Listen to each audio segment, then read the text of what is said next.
My name is Shakir and I'm a mechanical engineer student.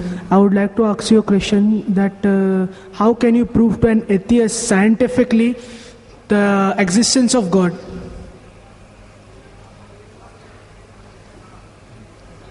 The brother has posed the question, how can you scientifically prove the existence of God Almighty, the existence of Allah subhanahu wa ta'ala? Especially to an atheist who does not believe in God. The first thing I will do is that I will congratulate that atheist. I'll congratulate him. You know why? If you look around us, he is a Hindu because father is a Hindu. He is a Christian because father is a Christian. Some Muslims are Muslim because their fathers are Muslim. This person, though he may be coming from a religious background, he does not believe in the false God which his parents attribute to. So he does not believe in God. I'm congratulating him because he's accepted the first part of the Shahada, the first part of the Islamic creed, La ilaha, there is no God. Now my job is to prove illallah, but Allah, which I shall do inshallah. To the other people, I have to first remove the wrong concept of God and then prove the right concept of Allah subhanahu wa ta'ala. Here half my job is done. He has already said La ilaha. There's no God. Now I have to prove illallah, but Allah, which I shall do inshallah. You ask this atheist that suppose there is an object, an unidentified, maybe a flying object, which no one in the world has seen. No human being in the world knows about this object. If it's brought in front of you, and if you're asked that who will be the first person who will be able to tell you the mechanism of this unidentified object, you have to ask him the question. Who is the first person who will be able to tell you the mechanism of this new object which no one in the world has seen? After thinking for a while, he'll give the answer. The person who will be able to tell you the mechanism, the first person, is the creator of that object. Some may say manufacturer, some may say producer. Whatever they say, don't grapple with the word, accept it. It will be somewhat similar, either creator or producer or manufacturer. But remember what he has told you. Keep it in your mind. Then ask him the next question. How did the universe come into existence? How was it formed? He will tell you by the Big Bang Theory. Tell him the Quran mentions in Surah Anbiya, chapter 21, verse number 30, about the Big Bang Theory. Who could have mentioned this in the Quran 1400 years ago? So he will tell you, maybe it's a fluke. Don't argue with him. Next part of the question.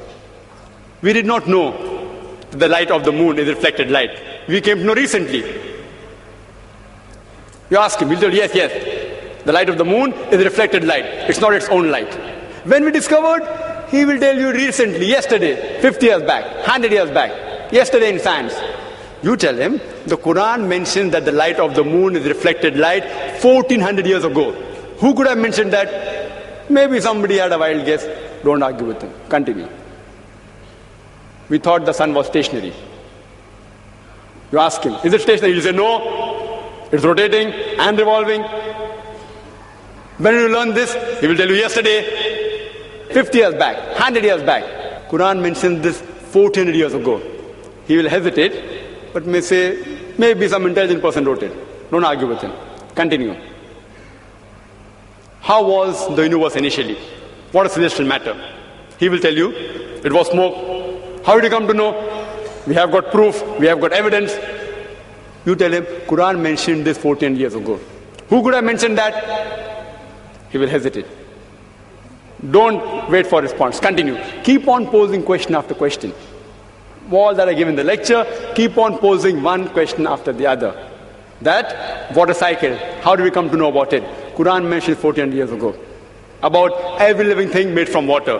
Who could have mentioned that?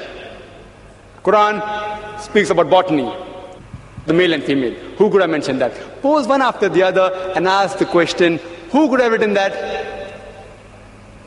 Then you tell him that there is a theory known as theory of probability. That if you have two choices, out of which one is right, the chances that you will make the correct choice just at random is 1 in 2. For example, if I toss a coin, it can either be heads or tails. the chances that I'll be right will be 1 in 2. If I toss it twice, the chances that I'll be right both the times will be 1 upon 2 multiplied by 1 upon 2, that is 1 upon 4, 25% chance. If I toss it thrice, chances I'll be right all 3 times, 1 upon 2 multiplied by 1 upon 2 multiplied by 1 upon 2, it's 1 upon 8, 12.5%. A dice has got 6 sides. If I throw a dice, the chances that at random I'll be correct is 1 upon 6. If I throw it twice, the chances that both the time I'll be right will be 1 upon 6 by 1 upon 6, 1 upon 36. This is called as theory of probability. If I throw the dice twice and then toss a coin, all 3 being right will be 1 upon 6 by 1 upon 6 by 1 upon 2 is 1 upon 72. So you ask him, the chances may be, if you ask, what is the shape of the earth? There are various shapes. Some may say it is flat, some may say it is triangular, some may say it is hexagonal, some may say pentagonal, some may say heptagonal, some may say square. Say there can be 10 shapes. Some may say it is round, it is spherical. The chances that if anyone makes a wild guess, it being correct is 1 upon 10. The light of the moon, it can either be its own light or it can be reflected light. The chances that you make a wild guess and it being correct will be 1 upon 2. The chances that both shape of the earth and light of the moon being reflected light, both being correct, if you make a wild guess, it will be 1 upon 10 multiplied by 1 upon 2, it is 1 upon 20. What can the living creatures be made of? Some may say sand, some may say stone, some may say aluminium, some may say gold, say 1,000 materials you can name. Some may say water, some may say silver, 1,000 materials. The chances that you make a wild guess and one of them being right, according to mathematics, is 1 upon 1,000. The chances that all 3 being correct, the earth is spherical, light of the moon is reflected light, and every living creature created from water is correct, will be 1 upon 10 multiplied by 1 upon 2 multiplied by 1 upon 1,000. Answer comes to 1 upon 20,000 or 0.005%. Quran speaks about scientific science more than 1,000 verses.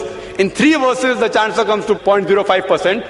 If you apply probability theory to all this being at random chance, it will come to 0, negligible.